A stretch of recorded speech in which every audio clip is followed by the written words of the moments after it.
Hey, this is Chris. Hope you're doing well, and welcome to Popcorn Finance, the show where we discuss finance and about the time it takes to make a bag of popcorn. I don't know if any of you have been feeling like this, because I've been feeling this way, where there is so many new things popping up in the news about investing and about what to do with your money and cryptocurrencies and all this. I even started to feel overwhelmed because there's so much to take in on a daily basis. I think sometimes it can make me feel distracted from just the basics of how I manage my finances because, I just like, oh, should I be doing this? Should I be doing that? So I'm sure some of you out there are having some of these same feelings as well. And I thought there was no person better to have this conversation with than the official financial hype woman of the entire internet. And even offline too. I'm taking you analog and digital. Berna Anat, thank you so much for joining me. How are you doing? Chris, every time I'm on the show, every time I'm near you, even in the digital space, I feel that much more hyped. I'm like reminded of the hype juju that lives in me and lives in all of us. So I'm feeling really good. I'm feeling very blessed and honored to be on Popcorn Finance once again. Thank you so much for having me. It's always a pleasure having you on. I always love having a conversation with you. Before we even get into the topic here, there's been so many new changes with you. You are now the host. I can throw this on here. You're now the host of your very own podcast called Money Please. Mm-hmm. And you're an upcoming author as well. Mm-hmm, mm-hmm. It's been a very big week, a very tiring week. We were just talking about how I am still very deeply emotionally hungover from all the launching. But October 26th, we launched Money Please, which is a podcast that I'm doing with Betches Media and When's Happy Hour. And it is all about, like we're going to get into, the basics of financial stuff that no one taught you. And then on the same day that I launched the podcast, I finished the manuscript for my as yet untitled book, which is also the basics of money that no one taught us specifically for young folks. And so I guess you could call me a basic bee in that way. I love the basics of finance. I'm obsessed. I can't get enough. And I just, this is where I like to live. This is my camp. This is my lane. I love it here. Well, I want to ask you then, for someone who knows the basics, you got it down. You've built your life around, I think, really locking in the basics for the people out there who don't know this stuff. Mm-hmm. For you, do you also get overwhelmed by the talk of all these new things that we see popping up? The friends texting you about buying some new cryptocurrency with some crazy name, or you should be doing all this, you should be doing that. Do you feel that same pressure that I've been feeling? Oh my God, every freaking day. At this point, you can't open any app without being reminded about the NFTs and the crypto, and you should have bought Dogecoin 10 years ago for 5 cents and you'd be a billionaire now. Like, there's so much noise out there. It's difficult to hear in my own headspace and remember what the basics are because the noise is so loud and it's so sexy and it's so publicized and people want to talk about the fast things happening with the GameStonk and the AMC. It takes real effort to turn all that down and tune it out to get back to the basics. I mean, we are so wooed by the stories of people who are like, yes, I did invest my last $5 in Taco Bell Chihuahua coin 2 years ago, and now I am a billionaire. And so you should learn from me and be manic about every single meme coin you see. Then it's like, what is the to-do list you're giving people here? Yeah. And have they covered do these people have an emergency savings? Like, have we unpacked the basic financial trauma? Like there's so much that needs to be taken care of first, but it is very difficult to tune out the hubbub. It is. It's coming at you from every direction. I remember my cousin, I think he just turned 22. We were in my parents' garage. We're all over there talking, and he was talking about how he's trading options. I was like, hold up. Options? Dang. I didn't even know you knew what stocks were. Now you've jumped over to options. And I was like, hey, that's cool. If you like doing that, nothing wrong with, learning more about other things. I was like, but maybe, hey, set up like an IRA too and like put some money over there. And he looked at me like I was insane. Like, an IRA? I didn't know if you noticed, but I'm 22. I'm not retiring right now. I'm going to get this. I'm immortal, actually. I'm never going to die.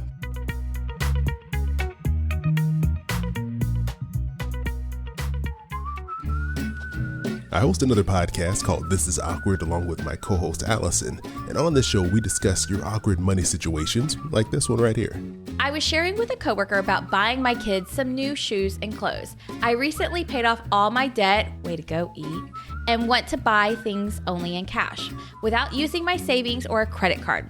So I mentioned I was going to buy them clothing and new shoes with Friday's paycheck. But the look I got was a look like, you can't buy them shoes or clothes. You actually have to wait until Friday.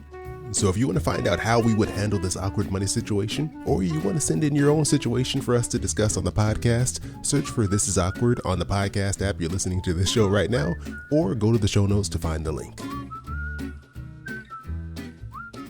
What is like your financial basics rock that grounds you, that you turn to give you your peace of mind, your focus, your, just your guidance as you're still navigating your financial life? Oh my gosh. My rock is it is the physical appointment. Some people call it the money date. Sometimes I call it Bay Day because BAE before anything else. Budgeting Bay Day.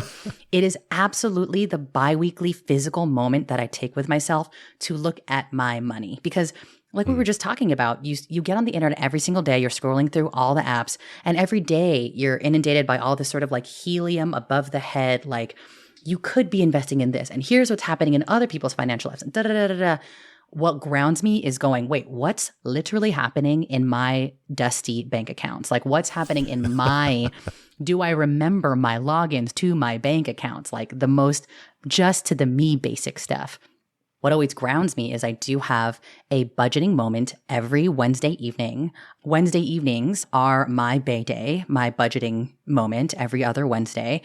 That is when I sit down and I do the absolute most basic things, which is just, do I have the cash to survive? That always grounds me. It's also the day that I do therapy in the morning. So it's all very sandwiched in like the concept of putting on my oxygen mask before I go out into the world. Or you're on a plane and they're like, put your oxygen mask on before you help others.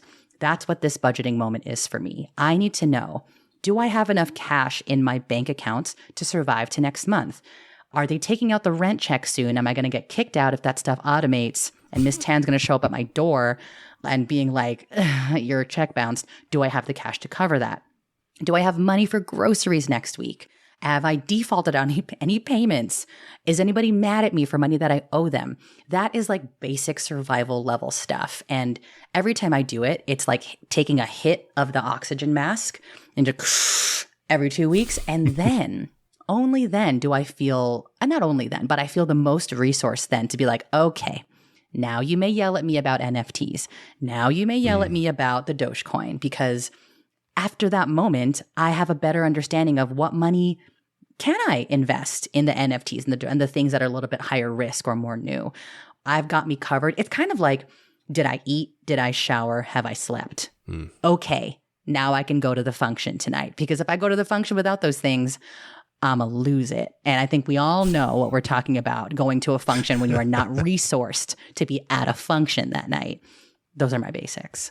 I love that example because I think it perfectly illustrates the need to kind of just secure the house, secure your house, secure your foundation, get that stuff all right, and then go look at some other stuff. It's fine, because I think sometimes people are either really all in on it or really all against it. Like they have those two very opposed views, and it doesn't leave a lot of room for that kind of gray area in between where you can be a fan of learning about cryptocurrencies, but also say, you know what, I'm going to make sure I got an emergency fund saved. I plan out my income, and I got that stuff down. And I think sometimes it could feel almost like that's not an option because of the way all this stuff is talked about. Exactly. There's such urgency. There's a you're an idiot because you didn't invest in the Taco Bell Chihuahua Dogecoin 5 years ago. I really want some of that coin now. It's going to come up now. Like, I feel like the cryptocurrency world, it's like, you think it, someone already did it at least 10 minutes ago, maybe a year ago. Someone already conceptualized it and they're making hella money. And so there's this urgency, this scarcity of like, if I don't get on the train now, I'm going to lose out. If I don't try to make big dramatic moves now, then I can't get the big dramatic wins that all these people are yelling on the internet about. But the thing about these kinds of new investments is that you can have big dramatic wins, but also, as we've seen, big dramatic losses. And what keeps you grounded during those big dramatic losses? If you've gone back and you know that you have an emergency savings, you have a debt payoff plan, you know, like the people and the things that you have to take care of at a basic level are financially taken care of, then it's fine if you have the big losses, you know, and it's fine if turns out Taco Bell Chihuahua Dogecoin was not the best investment. That's okay because you've been sleeping well and showering and feeding yourself financially, and like you can stand to lose a little bit of energy there. But you got to take care of the basics first. And that I get very excited about the basics. because you always return to it. It's never going to go away. I don't care how fancy of an investor you are. I don't care how many Dogecoins, Tendy, whatever the hell to the moon you get into.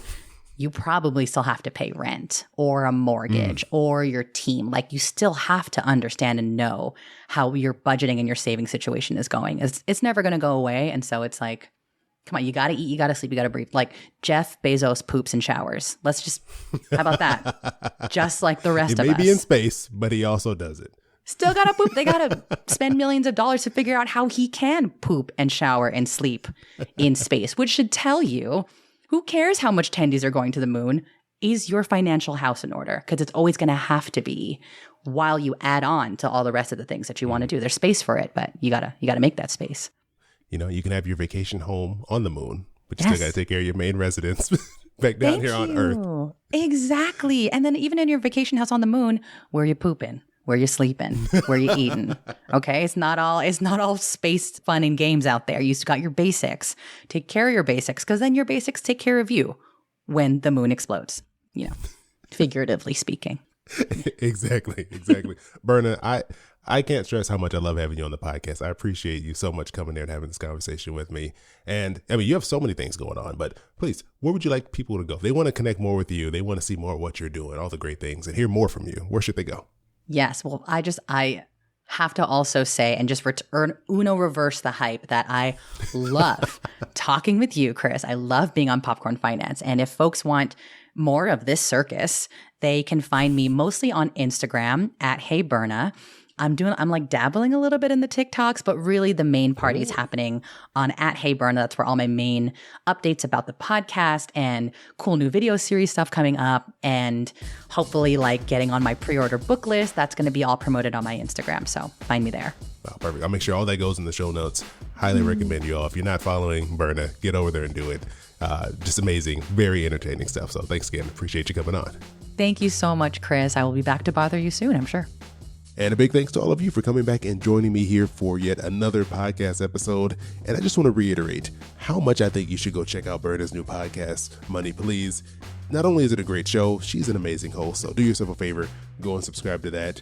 And if you want to keep up with my other podcast appearances or just what's going on with the podcast, you can come check me out over on Instagram. Just look for Popcorn Finance Podcast. And while you're at it, go check out the other podcast that I host called This Is Awkward, which I host with my good friend Allison from Inspired Budget. And last but not least, before we get out of here, I want to give a shout out to this week's Kernel. Going back into the Apple Podcast reviews for this one, this review came from J Conrad 622. They wrote, "I love the format of this show and I almost always learn something." Jay, thank you so much for taking the time to leave that review. I always love hearing your feedback and seeing these reviews show up on Apple Podcasts. So if you're enjoying the show, head on over, leave Popcorn Finance a review.